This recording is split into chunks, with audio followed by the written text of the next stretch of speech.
வங்கக்கடலில் மையம் கொண்டுள்ள ஆழ்ந்த காற்றழுத்த தாழ்வு மண்டலம் இன்று புயலாக வலுப்பெற வாய்ப்புள்ளதாக அறிவிக்கப்பட்டிருக்கும் நிலையில் தமிழகம் மற்றும் புதுச்சேரியில் கடல் சீற்றத்துடன் காணப்படுகிறது. திருவள்ளூர் மாவட்டம் பழவேற்காட்டில் கடல் சீற்றம் காரணமாக 2வது நாளாக 5000த்திற்கும் மேற்பட்ட மீனவர்கள் கடலுக்கு செல்லவில்லை. 1000த்திற்கும் மேற்பட்ட படகுகள் கரையோரத்தில் நிறுத்தி வைக்கப்பட்டுள்ளன. வாப்பா, மழை பெஞ்சாலே நசு நசுன்னு இருக்கும். ஏன்தான் இந்த மழை பெய்யுதோ? எங்களுக்கு ஸ்கூல் லீவ் விடுவதை தவிர இந்த மழையினால் எந்த பிரயோஜனமும் இல்லை. என்னப்பா சொல்ற அஃப்ராஸ்? மழை என்பது அல்லாஹ்வின் அருள் கொடை. மழையை அப்படி தவறாக பேசக்கூடாது. அஃப்ராஸ், நல்ல மழை பெய்ய ஆரம்பிச்சிருச்சு. அல்லாஹ் நாடினால் இது புயலாக மாறலாம்.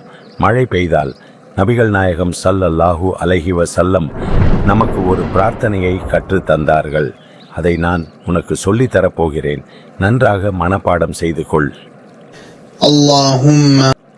اللهم طيبا نافعا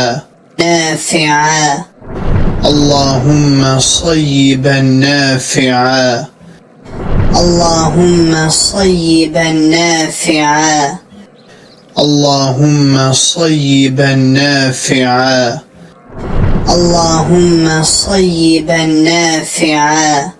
அல்ஹம்துலில்லாஹ். விரைவாக மனப்பாடம் செய்து கொள் அஃப்ராஸ்.